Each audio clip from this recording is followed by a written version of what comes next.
Хэнтэй аймгийнхаа цаг үеийн мэдээллийг Өндөрхаан телевизээр өдөр бүрийн 19, 21, 23 цагуудаас хүлээн авч үзээрэй. Төвийн томоохон телевизүүд болох TV9, TV5, Молор, Утаг 21 телевизийн орон нутгадх инфо Өндөрхаан телевиз. Бид танд үнэн бодит, шуурхай, хүртээмжтэй, тэнцвэртэй бодит мэдээллийг сагалдалгүй газар дээрээс нь хүргэж байна. Бидэнтэй харилцагуудаас 7056 33 57. Хоромын дөрвийн үзэгчдээ Өндөрхаан мэдээллийн хөтөлбөр эхлэхэд бэлэн болсон байна. Анхаарлаа хандуулна уу. Ингээд та бүхэндээ Хэнтэй аймагт өрнөсөн мэдээллүүдийг танилцуулъя. Эхний мэдээ. Сошиал ертөнц тэр дундаа Facebook дэх группүүдийн зүгээс нийгмийн сайн сайхан үйлсийн төлөө олон арга хэмжээг зохион байгуулан ажилладаг билээ. Тэгвэл Хэнтэй аймаг дэх аудио группийн санаачлагтайгаар группийн гишүүд Өндөрхаан уулынхаа хогийг зэвэрлсэн юм а. Жил бүрийн аль чуулралт Хэнтэй нутгийн иргэдээс гадна өөр бусад орон нутгийн ирчүүд Өндөрхаан уулыг зорин ирж түүнд хүндэтгэл үзүүлэх, сүсэглэн залбирах, хиймроос эргээх, ажил үйлс, амьдрал ахуйгаа даатгах зорилготойгоор төрөл бүрийн чихэр бов, ариг дарс, арц хүч, хадаг гэд янз бүрийн эд зүйл авч гаран түүнийгөө өргөсөн нэрийдлэр гэлгарууд архиныхаа шилийг орхиод явдаг удаатай. Үүнийг таслан зогсоох бусаддаа зөв үлгэр дуурайл болох, байгаль их дэлхийг хайрлаж хамгаалах, олон нийтийг уриалгах зорилготойгоор Хэнтэй аймгийн аудио группийн зарим гишүүдийн санаачлагаар тус группийн аудио төлөөллүүд нэгдэж Өндөрхаан уулынхаа хогийг цэвэрлсэн юм а.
Энэхүү арга хэмжээнд Хэрлэн сумын хот хөчлөлтийн газрын зүгээс хогны машинаар туслаж дэмжихээс гадна энэ үеэр овоонд гарах гэж ирсэн аудио төлөөллүүд үйл ажиллагаанд нэгдсэн юм. Аудио групп нь Хэрлэн сумын хөгжлийн бэрхшээлтэй бяцхан хүүхдүүдтэй шинжилгээ бэлэг барих аяныг санаачлан өрнүүлж байсан бол цаашдаа олон аудиог оролцуулсан оролцоог нэмэгдүүлэх орон нутгад хэрэгтэй нөлөөллийн арга хэмжээнүүдийг зохион байгуулан ажиллахаа энэ үеэр хэлж байлаа. Мэдээллийн хөтөлбөр үйлчлэн танд хүрч байна. Дараагийн мэдээ. Хинтээ аймагт тогтмол үйл ажиллагаа явуулдаг хэвлэл мэдээллийн байгууллагуудын төлөөллүүдийг Хинтээ аймаг дахь цагдаагийн газар хүлээн авч уулзаж 2018 оны ажлын үр дүн цаашдын хамтын ажиллагааны талаар хэлэлцлээ. Хинтээ аймаг тогтмол үйл ажиллагаа явуулж буй хэвлэл мэдээллийн байгууллагуудын төлөөллүүдийг Хинтээ аймаг дахь цагдаагийн газар хүлээн авч 2018 оны ажлын үр дүн цаашдын хамтын ажиллагааны талаар хэлэлцлээ. Уулзалтанд Өндөрхаан телевиз Хинтээ мэдээ агентлагийн удирдлагууд албан хаагчид оролцсон юм а. За өнөөдөр Хинтээ аймаг дахь цагдаагийн газар орон нутгийн хэвлэл мэдээллийн байгууллагуудаа 2019 онд хамтран ажиллах гэрээгээ байгууллаа. Өнгөрсөн мөн дээрээс нь 2018 онд хамтран ажиллаж гэмтэртэй тэмцэх нийтийн хэмжээг хамгаалах, олон нийтийн аюулгүй байдлыг хангах чиглэлээр дээрээс нь цагдаагийн байгууллагын Хинтээ аймаг дахь цагдаагийн газрын албаны үйл ажиллагааг олон нийтэд сурчлах. Цаг үеийн шинжтэй мэдээллийг иргэд олон нийтэд цаг алдалгүй хүргэх чиглэлээр орон нутгийн хэвлэл мэдээллийн байгууллагатай олон нийт уялдаа холбоотой ажилласан. Энэ ажилласан үр дүнгээ өнөөдөр нэгдүгээрт хэлэлцэх үйл ажиллагаанд манд тулгамдаад байгаа асуудлаа шийдвэрлэх чиглэлээр нэгдүгээр хэлэлцүүлэг хэлбэрээр санал бодлоо солилцох. Хоёрдугаарт 2019 онд хамтран ажиллах гэрээ контрактыг байгуулах үзэглэх ёслолын арга хэмжээг бол амжилттай зохион байгуулж дуусаад байна. Хинтээ аймаг дахь цагдаагийн газар хуулиар хүлээсэн үүргийнхаа хүрээнд 2018 оны ажлаараа улсын хэмжээнд нийтийн хэмжээний хамгаалах тасаг маань 21 аймагаас 1-р байранд, замын цагдаагийн тасаг маань мөн 21 аймагаас 1-р байранд, мөрдөн байцаах тасаг маань улсын хэмжээнд ажиллаараа 4-р байранд, хэрэг бүртгэх тасаг маань 3-р байранд. Мөн гэмтрэгээс урьдчилан сэргийлэх чиглэлээр зохион байгуулж байгаа ажил, энийг хариуцсан албаагчдын маань ажил маань улсын хэмжээнд бас нэлийн дээгүүр байранд бол шалгарсан тийм үзүүлэлттэй амжилттай бол ажилласан. Энэ массын энэ бүх тасаг албадын маань ажил нэгтгэгдээд Хинтээ аймаг дахь цагдаагийн газрын массын үнэлгээгээр бол улсын хэмжээнд бол 4-р шалгарсан дүн мэдээтэй байгаа.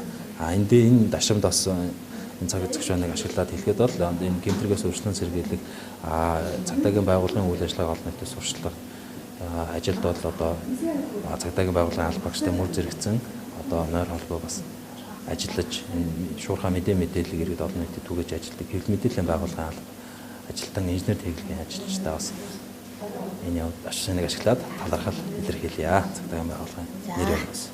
Өндөрхаан телевизэн Хинтээ аймаг дахь цагдаагийн газартай хамтран ажиллах гэрээний хүрээнд 300 гаруй мэдээлэл цагдаагийн албыг сурчлах чиглэлээр цагдаагийн дислэгч Бердмурад цагдаагийн бэлтгэлт дэд хурандаа инх төр нарын хөрөг нэвтрүүлэг 11-р сар цагдаагийн гэргээ цагдаагийн хүүхэд гэсэн цагдаагийн ээж цагдаагийн хүүхэд гэсэн 3 сэдвийн хүрээнд хөрөг нэвтрүүлгийг хийн олон нийтэд сурчлахаас гадна холбогдолтой мэдээлэл улирлын чанартай сэрэмжлүүлэх мэдээллийг Өндөрхаан телевиз болон Молор Нутаг 21 ТВ-с TV5 дараагийн мэдээ гэр бүл хүүхэд залуучуудын хөгжлийн газар Хэрлэн сумын засаг даргын тамгын газартай хамтран зохион байгуулсан Мөсний баяр 2019 амжилттай зохион байгуулагдж өндөрлөлөө. Энэ талаарх мэдээллийг хүлээн авч үзсэн үү?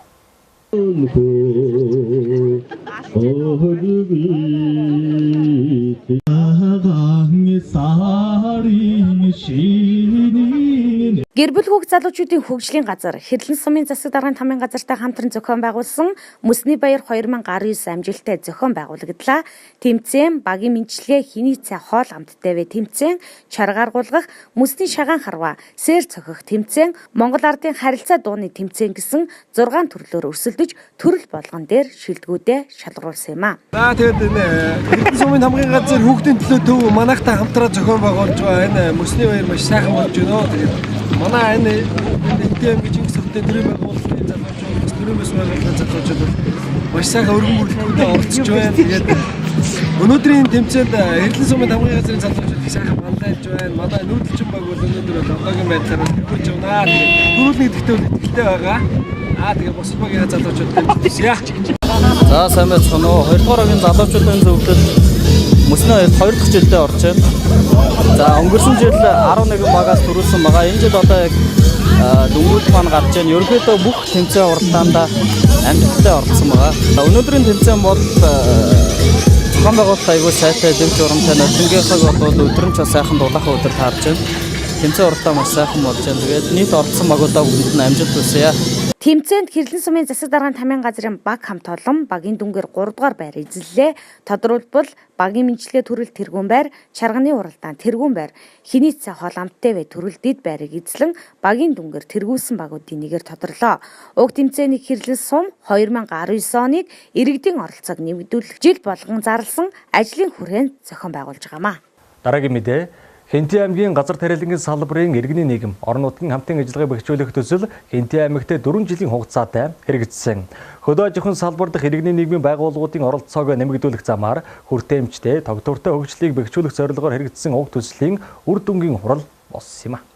Европын холбоо Чехийн хөгжлийн агентлагаас 661,765 еврогийн санхүүжилтээр Caritas Czech Republic байгууллага Монголын хөдөө аж ахуй хоршоо ажиллагчдын үндэсний холбоо JRS Монгол төрийн бас байгууллагатай хамтран 2016-аас 2019 онд Хинтээ аймгийн газар тариалангийн салбарын иргэний нийгэм орон нутгийн хамтын ажиллагааг бэхжүүлэх төслийг хэрэгжүүлсэн.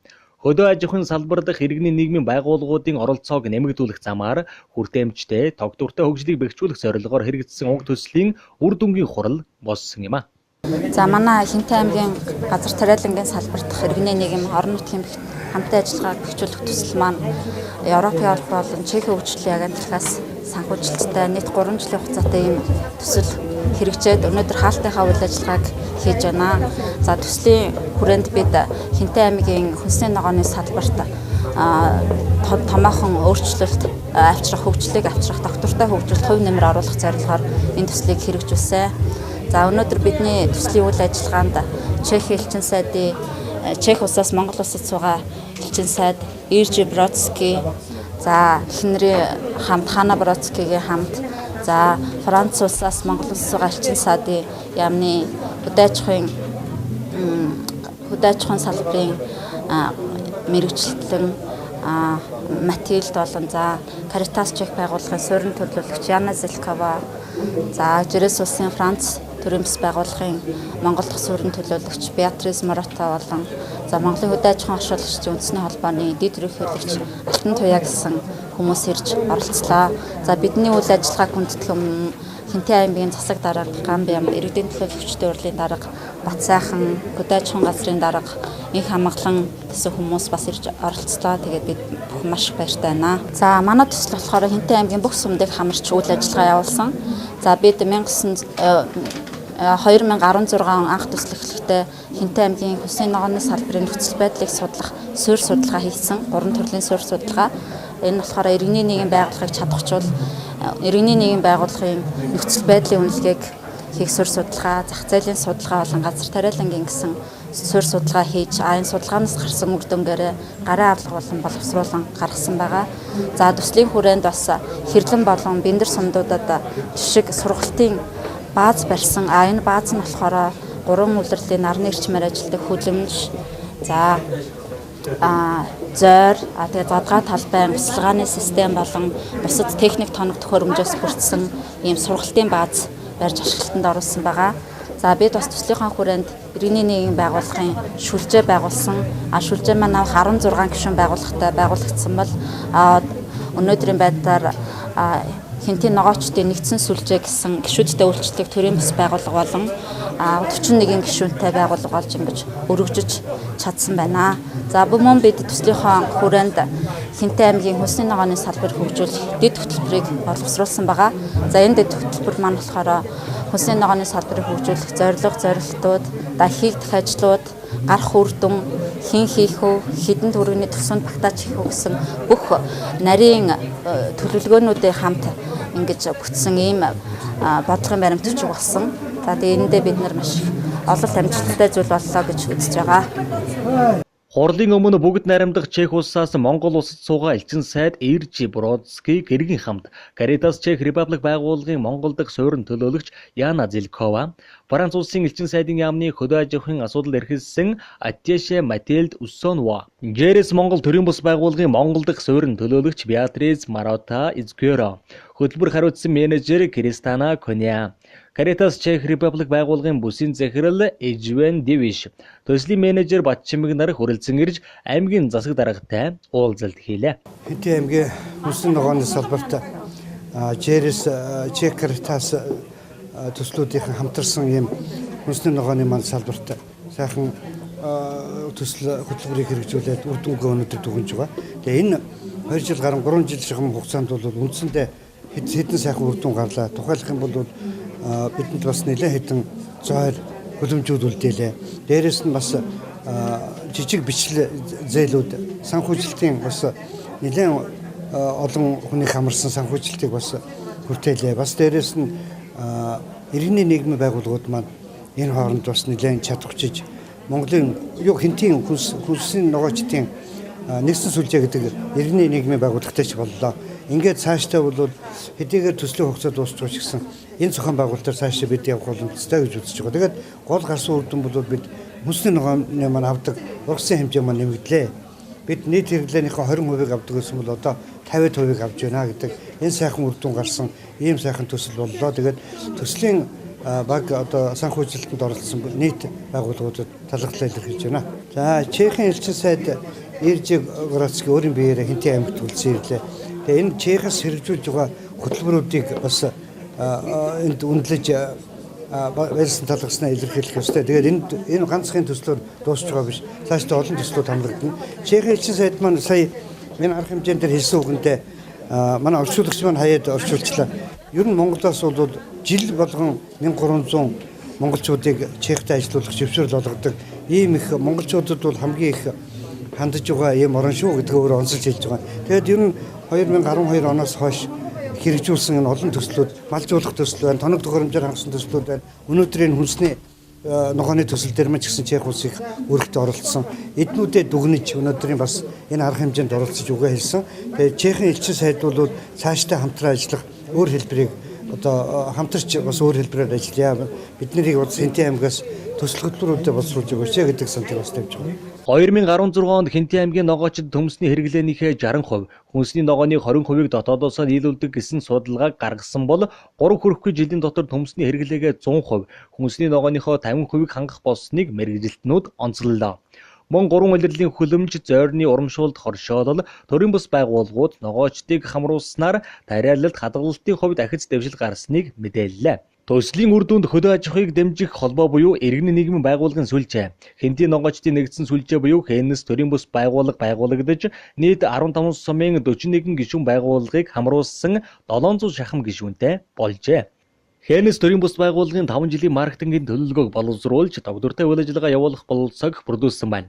Үгээр зогсохгүй төрийн байгууллагууд болон ногоочид иргэний нийгмийн байгууллагуудын төлөөллүүдийг нэгтгэсэн томоохон уулзалт хэлэлцүүлгийг үе шаттайгаар явуулж талуудын дэвшүүлсэн асуудлыг үндэслэн бодлогын баримт бичигтэй болсныг танилцууллаа.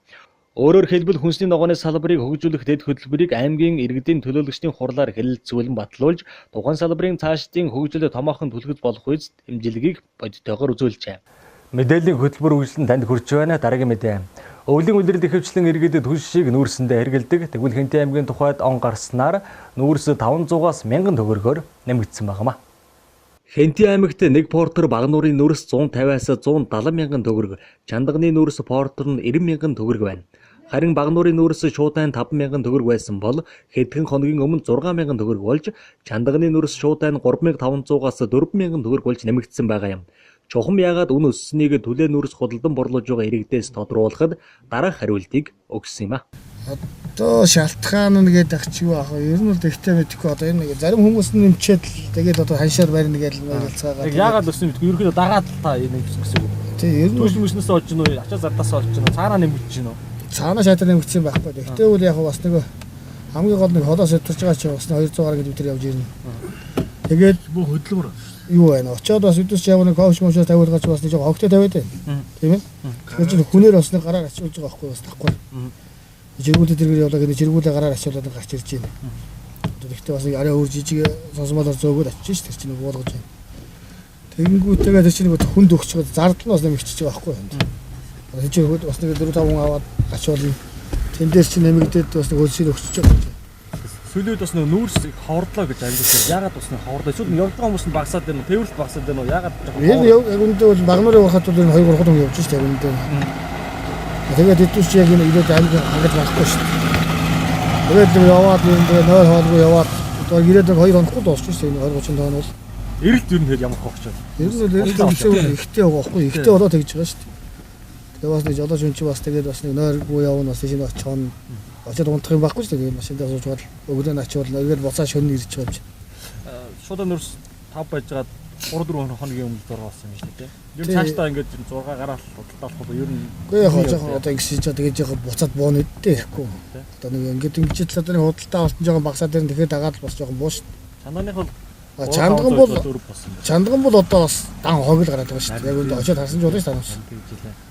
Тэгээд ирээд дэвшлэх нүүс бараг гарахгүй шүүхүү. Тэгээд ер нь шуудааны нүүс. Тэгээд хүн чинь үндсэн өндөрлөгтэй автардаг. Ирээд буулгаад хогоо буцаар ашиглаж үндсэн нүүс гараа хог гаргаж чангалын урхагаас хог бодлож аваад шүү дээ. Тэгээд одоо тэр хогийг чинь урхаж буцаад авахгүй дээ. Пүүч гэж байгаа юм шиг. Уурхад рецепрослог. Харин чангалын сүлд яасан гэдэг байгаа. Нэг сая тэгээд ер нь дандаа яг үндэ нэг шуудаатай нүрсэл гоцоо гарч байна. Харах хэрэгтэй. Яг хогийн яриа. Тэгээд та шинэ сарын өмнө ч гэсэн чандрачийн гарахаа болоод юу болсон мэдэж байгаа. Энэ хадаалт муулаад байдаг бас. Хэдээс орч байгаа. Тэгээд хугацаад байгаа шүү дээ. Тийм байна. Хэлдэг үедээ тийш. Надад хэрэгэлдэг шүү дээ. Өдөртөл таксинд яваад өдөртөл эргэл орлогороо нүүрсээ модоо 5,000-аар нүүрсийн 6.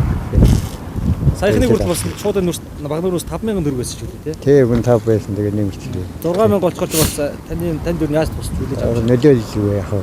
Бас энэ тийм дас янз бүрийн юм болж байгаа юм. Нөлөөлж. Юу хүнд байгаа юм гэсэн үү те. Энэ тэгээд ажилтаа гэр орондоо ажил төрөлгөөсөд байж л байгаа шүү дээ. Ганц бий байж байгаа шүү. Тэн жоохон нөлөөлж байгаа. Шуудагаад модлоо шүү дээ. Löөрөл яг бөөнөр авах нэг нь авч л байгаа. Үн жоохон үнийн уулгууллын дээр юм уу гэж бодчих шүү дээ. Араа. Тэгээд бензин тас нэмэгдсэний дажмаар л бас ихсэд байх гэж бодсон. Иргэдөө тэгээ бензин тас одоо буугаад байгаа шүү. Одоо жоохон буугаад байгаа шүү. Бараа бүсгүүр ер нь тэгэл бууд. Нэг л нэмсэн үү тэгээ буулганы байна. Жоохон буулгуул дээр юм уу? Ажил төрөл байхгүй. Энэ тохиол бас 3,500-аар худалдаа авсаад 4,000 болсон байна. 4,000 шүү дээ. Энэс яваад авгаа нэг төр яваад нүүрс авахгүй. Нүүрс авчаад. Тэр танах зөвчсөн шуудаагаар хэрэгжилж гэнэ үү эсвэл бордороор авч байгаа. Тэгвэл бордороор авах тийм ядар байхгүй шүү дээ. Одоо гарна. Нэмэгдээд байгаа бас иргэдэд аюул хүн тусч байгаа. Ер нь холбогд хүмүүст ч юм уу шатны хүмүүст тавс юм гэж хэлдэг байна. Яавал зүгээр юм бэ? Тэрийг үсэж байна. Иргэдэд таны хамт хүн тусч байна. Хүн тусч. Бид дөрөвдөө тооцоор яддаг шүү дээ. Мянган төгрөгч би нэг талхаад байгаа юм байна. Ноёр өдөнөөс саад ардан талхны хамаг гэдгийг боддог. Тийм л юм байсан тийм ээ. Тэгэхээр шууд нөр зааж гараа байна. Одоо Багнуурын нөөц бол юу болсон байгаа шүү дээ. 6,000 төгрөг. 6,000 болчихсон. Тийм ээ. Тийм, 1000-аар нэмэгдсэн. Чандрын нөөц ер нь тэгээд 500-аас одоо 1000 төгрөг нэмэгдэх гэж байна шүү дээ. Би нэг замдаа асуудал та. 4,000 төгрөг. Бортон би нэг 3,500-аар авчихсан. Саршин гэж нэг мэдээлэл авчихсан. Одоо тоосч байна. Энд сэжиж юу каноны нөөц нэг шиг байхгүй шүү дээ. Тий. Цагаас араач чинь. Тоосчаад дараа гэж байхгүй нэ тэрэгэл. Нүүрс хаварцсан шүү дээ тий. Эргэлт их болсон. Эргэлтэнд доосон тэгээд модноос өөр юм болохгүй мод болохгүй. Гад болохгүй. Өдөрт одоо хичээл гарах болно шүү дээ. Тиймэрхүү л асуудал байгаа. Тэрийг одоо манайд мэддэг шүү дээ. Үнийг нь биднээс болгож байдаг шүү. Тийм болтой байсан. Өвлийн сар дуусаагүй байгаа энэ үед нүүрсний үн нэмэгдсэн нь иргэдийн худалдан авах чадвартай хүн дээр нөлөөлж байгаач зайлшгүй хэрэглээ тул иргэд худалдан авахаас өөр сонголтгүй юм. Цаашид түлээ нүүрсний үн буурах болов уу гэсэн иргэдийн хүлээлт их байна. Бензин шатхууны үн нэмэгдэхэд бусад бараа бүтээгдэхүүний үн нэмэгддэг нь бичигдээгүй хууль хэлтэй. Шатхууны үн буурсан ч хөөрөгдсөн үнийн өсөлт иргэдийн нуруунд дээр хэвээр үлддэг. Өвөлдөө хасах 50 хэм хүрч хүйдэрдэг манай улсад өвлийг дулаанд авахын тулд нүүрсийг голчлон түлдэг юм а. Өндөрхаан мэдээллийн хөтөлбөртэй хамт байсан та бүхэндээ баярлалаа. Маргаашийн хөтөлбөрөөр эргэн уулзтлаа. Түр баяртай үзэгчтэй.